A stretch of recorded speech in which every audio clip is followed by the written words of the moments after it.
Hi, my name is Pat, and this is my channel, Book Chat with Pat, and I'm glad that you're here. Today I'm going to be doing the Booktube Embarrassment Tag. I am embarrassed to say that I have had this tag in my possession for a very long time, and I'm just getting around to doing it now. This tag was created by Andy at ReallyRandomReads, and I was tagged by Andy when he first created the tag. So I am embarrassed, Andy, that it has taken me this long to get around to doing your tag. I was also tagged by my friend Kevin at Kevin Toll Reads a long time ago. And I was tagged by Alan at Big Hard Books and Classics also quite a while ago. And then most recently, I was tagged by the lovely Kelly at Books I'm Not Reading. So I think it's about time that I get around to doing this tag so that I don't have to be embarrassed any longer about how long it's taken me to get around to doing this tag. I am once again woefully behind in terms of doing tags, and I apologize to everyone who has tagged me on this, that it's taken me so long. So this is a delightful tag about things that embarrass us about our reading. I don't get embarrassed. I get embarrassed easily, but I don't get embarrassed about what I'm reading, usually. So, I was sort of grasping at straws for some of these questions, but we'll see. We'll see what you think. I guess there have been some reading situations where I have felt some degree of embarrassment. So, I'll just stop talking and I'll just get to the prompts here. So number one, a book that someone or something made you feel embarrassed about liking. Well, this is something that I've actually talked about in different contexts a number of times on the channel. In my very first weekend on Booktube, as a booktuber, I did a video about Khalid Hosseini's novel, The Kite Runner. In that video, I talked about this as a banned book, and I talked about some very specific cases where it had been banned, and I talked about what Dr. Hosseini did to try to combat the banning or the efforts to ban his books in certain places, where he actually took on the people who were challenging his books. And this was, I think it was the first video I did in the banned book series that I did last year, where I read 24 banned books in 2024, the wonderful reading event created by my friend MJ at Reading This Life. So I post this video. I talked about this book as being a book that I used to teach. I talked about it as being a beloved book in most of the classes where I taught this. And in that first weekend on Booktube, I was horribly trolled. Now, I've talked about this a number of times, but specifically, there was one commenter, who didn't know me from anybody because it was only my second video. I did the newbie tag, and then I did this video, and someone wrote. Started off the trolling. This is what got it started by just being really, really mean and unkind to me. And she said that, she was so tired of unimaginative teachers ramming this book down people's throats. And it went on from there. I mean, it was... I thought I was going to have a cardiac event reading this nasty comment, and then this string of really, really ugly comments that came about after that, or as a result of that comment. So, I wasn't prepared for trolls, but I wasn't prepared for someone to attack me personally and attack me as a teacher. Someone who didn't know me from anybody, didn't know anything about me because it was only the second video I had posted.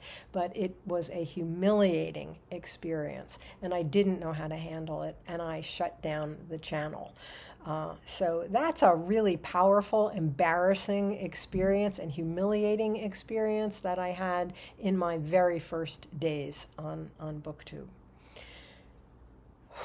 Okay, number 2, a book you were embarrassed about completely missing the point of.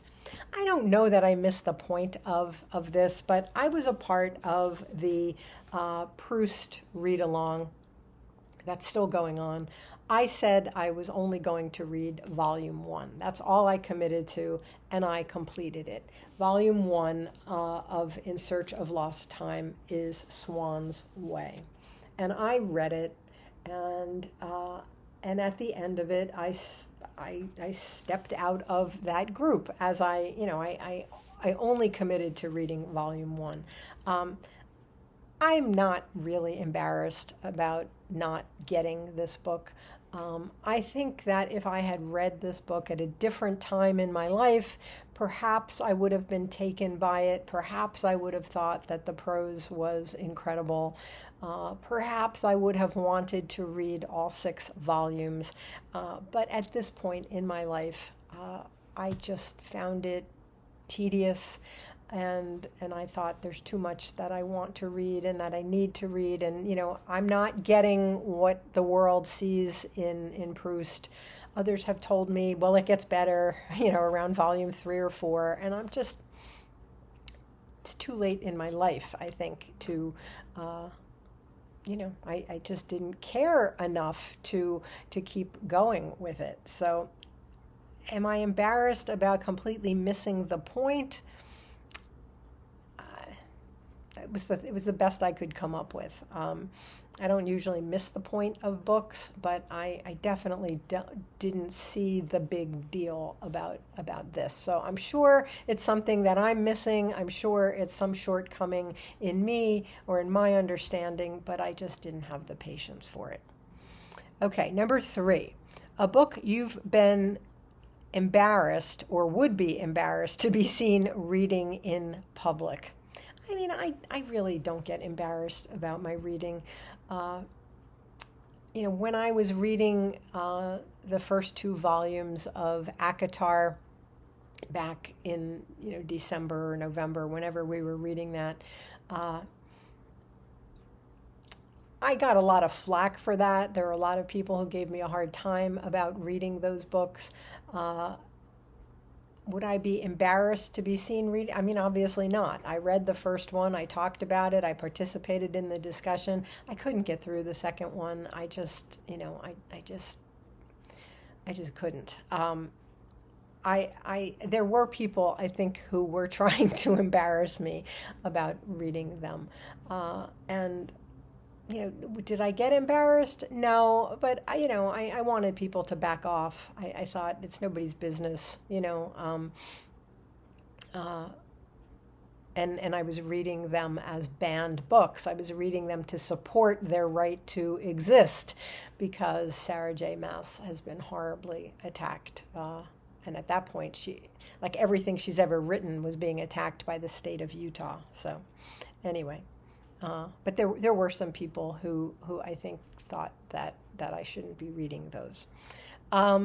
Okay, number 4, a book you'd be embarrassed or hesitate to buy in person.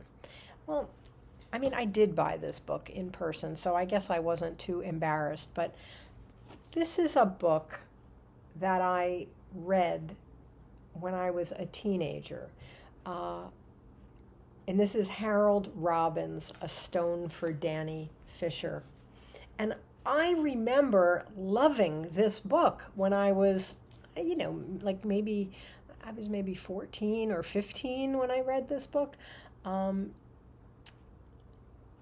I thought I would reread it. I thought I would, give it another read and see what the big deal was. I remember being really captivated by this story. But when I look at it now, this is not the copy that I had in high school, but that's a pretty provocative cover. Um, I don't know if I bought it in a bookstore, if I bought it online. Now that I think about it, I don't know if I went up to a counter and paid for this. But that's not like the typical book that I read, and the cover is certainly it's meant to be provocative, I think. And then on the back here it says, by the New York Times, that it is a lusty, vital tale. I remember that I loved the book. I don't know if I would love it now as a much older person. I'm a little embarrassed by the cover, I guess. Okay. A book you've been embarrassed not to like. I mean, I'm really forcing this. I guess I'll go back to Proust again. I didn't like this. I had no desire to read beyond this. I guess there is a part of me, the English teacher part of me, the part of me that, went to graduate school in English, that thinks that I should have liked this, but I didn't. Maybe somebody could tell me what I missed. There is a part of me that feels like I should have gotten more out of this than I did. Okay. Number 8. No. Number 7. A book or books you feel embarrassed not to have read. Well, I'm doing something about that. But, a lot of people on Booktube are always talking about Anthony Trollope. And I've never read anything by Anthony Trollope. And I even said in a video somewhere along the line that I think I was the only person in the world who hadn't read Anthony Trollope. And my friend Debs at Rainer Reads Stuff sent me a copy of Anthony Trollope's The Warden. And my friend Jack at Spread Book Joy contacted me and said, nope, I haven't read Trollope either. And we are now reading this together in the month of May. So, I am embarrassed, I guess, as a person who was an English teacher and a person who, considers herself to be pretty well read, to never have read Trollope. But I'm doing something about that. Okay. Number 8, an author or genre you're embarrassed to like or have been embarrassed to like. I am not embarrassed by any author that I like, and I'm not embarrassed by any genre. The only thing that I could think of for this was that there were books that I read and that a lot of people read as kids. I read the Bobbsey twins, I read the Nancy Drew books, and I also read the Hardy Boys books because I had older brothers, and when I didn't have any of my own books to read, I read their books, and so I read Nancy Drew, Hardy Boys, and the Bobbsey twins, and I loved them all. And then I found out years later that the authors of those books were not real people. There was no person, Laura Lee Hope, writing the Bobbsey twins.